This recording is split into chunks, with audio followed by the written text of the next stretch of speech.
How long has this been on your radar that there was the threat of this bug coming up from South America and Mexico?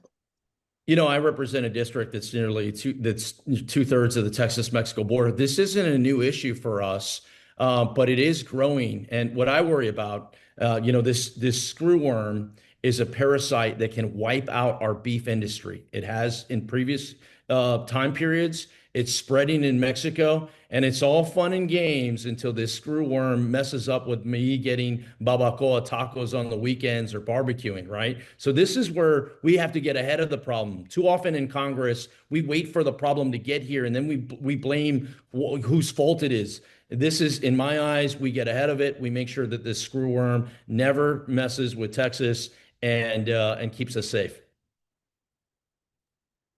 What does the Stop Screwworms Act propose to do about this, and who all is in on this with you?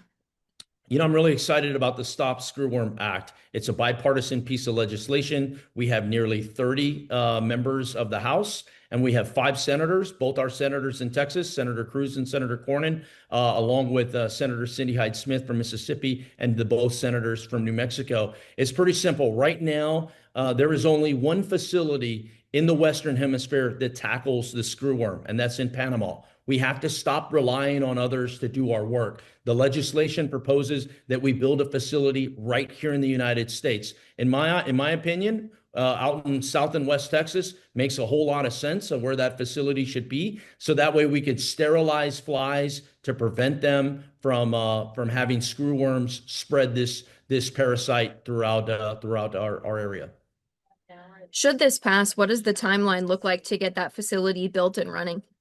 Well, we need this facility now, but I'm working not only on this piece of legislation to get the authorizing part through. I'm also working on the appropriation side to make sure that the funding is there. But most importantly, I've been working on literally a weekly basis with Secretary Rollins. Brooke Rollins is from Texas. She understands the issue very well. She has led on this.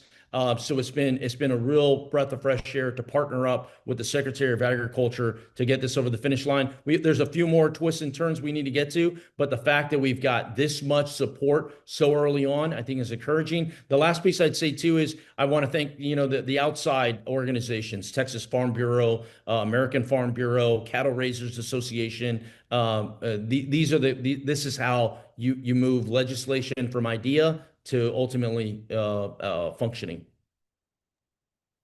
How far is the screwworm from Texas right now? Like, how much time would you say we have until this starts becoming a really, really imminent threat?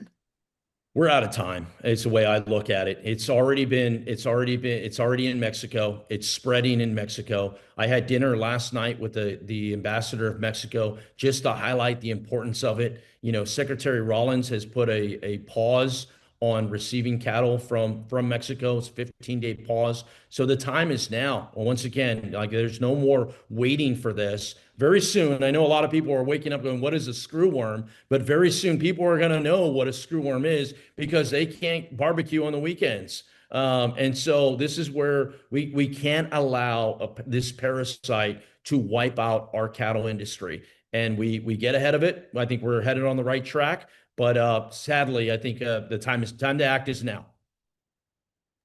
There are some people kind of on the other side of things who are concerned about shutting down the border to livestock imports. What would you tell them about kind of the balance between protecting the future economy from this screwworm and then closing the border to livestock right now?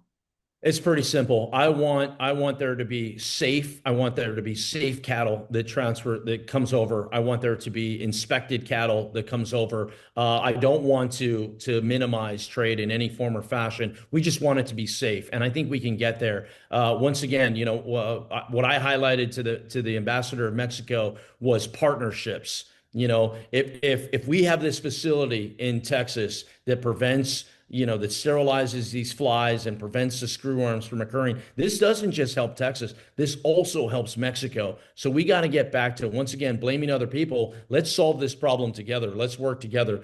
And this problem set is already in Chiapas right now, the state of Chiapas in Mexico. It is spreading literally by the day. And so this is where we partner up. In the meantime, we want to make sure that the cattle are inspected and that it's safe for Americans.